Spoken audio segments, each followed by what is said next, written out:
Malappuram കുറ്റിപ്പുറത്ത് tourist bus അപകടത്തിൽപ്പെട്ട് നിരവധി പേർക്ക് പരിക്കേറ്റു.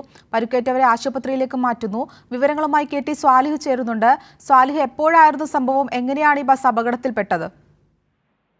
അഷിത, 11 മണിയോടെയാണ് കുറ്റിപ്പുറത്ത് വെച്ച വാഹനം നിയന്ത്രണം വിട്ട് മറിഞ്ഞത്. ടൂറിസ്റ്റ് ബസ്സാണ് ഇത്. ഏതാണ്ട് 40ഓളം ആളുകൾ ഈ ബസ്സിൽ ഉണ്ടായിരുന്നു. നിരവധി പേർക്ക് പരിക്കുണ്ട് എന്നതാണ് പ്രാഥമിക നിഗമനം. സമീപത്തുള്ള കുറ്റിപ്പുറത്തെയും കോട്ടക്കലിലെയും ആശുപത്രികളിലേക്കാണ് എല്ലാവരെയും മാറ്റിയിട്ടുള്ളത്. ഗുരുതരമായ പരിക്കുകളില്ല എന്നാണ് നമുക്ക് മനസ്സിലാക്കാൻ കഴിയുന്നത്. ഒരു വിവാഹ പാർട്ടിക്കായി പോയ സംഘമാണ് അപകടത്തിൽപ്പെട്ടത്. അഷിത, സ്വാലിഹ്, എവിടെ നിന്നുള്ള സംഘമാണ് ഇപ്പോൾ അപകടത്തിൽപ്പെട്ടിട്ടുള്ളത്? മലപ്പുറം സ്വദേശികൾ തന്നെയാണ്. കുറ്റിപ്പുറത്ത് നിന്ന് എടപ്പാൾ ഭാഗത്തേക്ക് പോകുന്ന ബസ്സാണ് ഈ അപകടത്തിൽപ്പെട്ടിട്ടുള്ളത്. പരിക്കുകളൊന്നും കാര്യമായ ഗുരുതരമല്ല എന്നാണ് പ്രാഥമികമായി അവിടെ ഉള്ള ആളുകൾ പറയുന്നത്. കോട്ടക്കൽ നിംസ് ആശുപത്രിയിലും കുറ്റിപ്പുറത്തെയും വളാഞ്ചേരിയിലെയും സ്വകാര്യ ആശുപത്രികളിലേക്കൊക്കെ തന്നെയാണ് കൊണ്ടുപോയിട്ടുള്ളത്. ഈ ബസ് മഴയുണ്ടായിരുന്നു, അതുകൊണ്ട് നിയന്ത്രണം വിട്ട് മറിഞ്ഞതാണെന്നാണ് പ്രാഥമികമായി മനസ്സിലാക്കാനാവുന്നത്. ഇവിടെ പോലീസ് എത്തിയിട്ടുണ്ട്. നാട്ടുകാർ ചേർന്നാണ് രക്ഷാപ്രവർത്തനം നടത്തിയത്. ആംബുലൻസ് ഒക്കെ എത്തിച്ച് വളരെ വേഗത്തിൽ തന്നെ ആളുകളെ ആശുപത്രികളിലേക്ക് കൊണ്ടുപോകാൻ സാധിച്ചിട്ടുണ്ട്. സ്വാലിഹ്, ഇപ്പോൾ നിയന്ത്രണം വിടാൻ കാരണം ബസിന്റെ അമിത വേഗത അങ്ങനെ എന്തെങ്കിലും ആണെന്ന് മനസ്സിലാക്കാൻ സാധിക്കുന്നുണ്ടോ? അത്തരം കാര്യങ്ങൾ വ്യക്തമല്ല. പോലീസ് ഇതുമായി ബന്ധപ്പെട്ട പരിശോധനകൾ നടത്തും. സ്വാഭാവികമായും ഈ മഴ കൂടി ഉണ്ടായിരുന്നത് കൊണ്ടാണ് ഇങ്ങനെ ഒരു അപകടം. അമിത വേഗതയിലാവാനാണ് ഈ റോഡിന്റെ ഒരു സ്വഭാവം വെച്ച് ആ ഭാഗത്ത് അമിത വേഗതയിൽ വന്നതായിരിക്കാം അപകടത്തിന് കാരണമെന്ന് തന്നെയാണ് പോലീസിന്റെയും പ്രാഥമിക നിഗമനം. സാലിഹ്, ഇപ്പോൾ നിരവധി പേർക്ക് പരുക്കേറ്റിട്ടുണ്ടെന്നാണ് ലഭിക്കുന്ന വിവരം. ആരുടെയെങ്കിലും പരുക്ക് ഗുരുതരമായി തുടരുന്നുണ്ടോ? നിലവിൽ പരിക്കുകളെ കുറിച്ച് നമുക്ക് എല്ലാവരെയും നാട്ടുകാർ ചേർന്ന വിവിധ ആശുപത്രികളിലേക്കാണ് മാറ്റിയിട്ടുള്ളത്. ഈ ആളുകൾ പറയുന്ന ഒരു പ്രാഥമികമായ ഒരു വിവരം മാത്രമാണ്. ഗുരുതരമായ പരിക്കുകൾ ഉള്ളവർ ഇല്ല എന്നാണ് നാട്ടുകാർ പറയുന്നത്.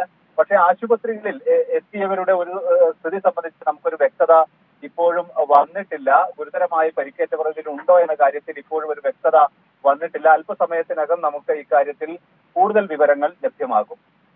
സ്വാലിഹ്, ഇപ്പോൾ ഏകദേശം എത്ര പേർ ബസ്സിൽ ഉണ്ടായിരുന്നു എന്നാണ് മനസ്സിലാക്കാൻ സാധിക്കുന്നത്? 40ഓളം പേരാണ് ഈ വിവാഹ പാർട്ടിക്ക് പോയ 40ഓളം പേരാണ് ഈ വാഹനത്തിലുണ്ടായിരുന്നത്.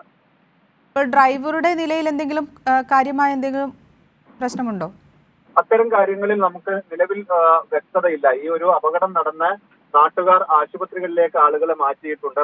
ഈ നാട്ടുകാരും ഒക്കെ ചേർന്ന് തന്നെയാണ് ആംബുലൻസിലൊക്കെ വിവരം അറിയിച്ച ആളുകളെ വേഗത്തിൽ ആശുപത്രിയിലേക്ക് എത്തിച്ചിട്ടുള്ളത്. ഗുരുതരമായി പരിക്കേറ്റവരില്ല എന്നത് നാട്ടുകാർ പറയുന്ന വിവരം മാത്രമാണ്. ഈ അമിത വേഗത തന്നെയാവാം ഈ ഒരു അപകടത്തിന് കാരണമെന്നാണ് പോലീസിന്റെ ഒക്കെ ഒരു പ്രാഥമിക നിഗമനം. കൂടുതൽ ഈ അപകടത്തെക്കുറിച്ചുള്ള കൂടുതൽ വ്യക്തതകൾ ആവുന്നതേ ഉള്ളൂ. സ്വാലിഹ്, ഇപ്പോൾ അപകടം നടന്ന സമയത്ത് പ്രദേശത്ത് വ്യാപകമായ മഴയുണ്ടായിരുന്നോ? ചെറിയ തോതിൽ മഴയുണ്ടായിരുന്നു.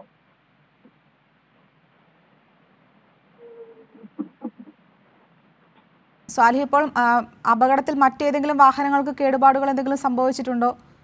ഇല്ല, ഈ ടൂറിസ്റ്റ് ബസ് മറിഞ്ഞാണ് ഈ ഒരു അപകടം ഉണ്ടായിട്ടുള്ളത്. മറ്റു വാഹനങ്ങളൊന്നും ഇതിൽ ഈ അപകടത്തിൽ പെട്ടിട്ടില്ല. ഈ ഒരു വിവാഹ പാർട്ടിക്ക് പോയവരാണ് ഈ വാഹനത്തിൽ ഉണ്ടായിരുന്നത്. അവർ വിവിധ ആശുപത്രികൾ, വളാഞ്ചേരിയിലെ അതുപോലെ കുറ്റിപ്പുറത്തെ കോട്ടക്കലിലെയും ഒക്കെ ആശുപത്രികളിലേക്കാണ് ഇവരെ മാറ്റിയിട്ടുള്ളത്.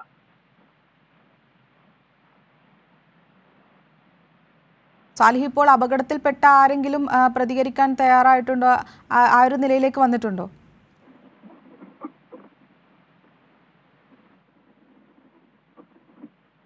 അഷിത, ഈ അപകടത്തിൽപ്പെട്ട് പരിക്കേറ്റവരെ വിവിധ ആശുപത്രികളിലേക്ക് മാറ്റിയിരിക്കുകയാണ്. അവരൊന്നും ഇപ്പോൾ പ്രതികരിക്കാൻ തയ്യാറായിട്ടില്ല. ഈ കൂടുതൽ ആരൊക്കെയാണ് ഇവരോടൊപ്പം ഉണ്ടായിരുന്ന ഈ സംഘത്തിലെ മറ്റാളുകളെ കുറിച്ച് നമുക്ക് ഒരു വ്യക്തതയായിട്ടില്ല. ഈ അപകടം നടന്ന ഏതാണ്ട് 1 മണിക്കൂർ മാത്രമാണ് ആയിട്ടുള്ളത്. പ്രാഥമികമായി ഈ ആളുകളുടെ ജീവൻ രക്ഷിക്കാനുള്ള ഒരു ശ്രമം, പരമാവധി ആളുകളെ വേഗത്തിൽ ആശുപത്രികളിലേക്കും മറ്റും മലപ്പുറം കുറ്റിപ്പുറത്ത് ടൂറിസ്റ്റ് ബസ് അപകടത്തിൽപ്പെട്ട് നിരവധി പേർക്ക് പരിക്കേറ്റു. പരിക്കേറ്റവരെ ആശുപത്രിയിലേക്ക് മാറ്റുകയാണ്. വിവരങ്ങളുമായി KT സ്വാലിഹാണ് ചേർന്നത്.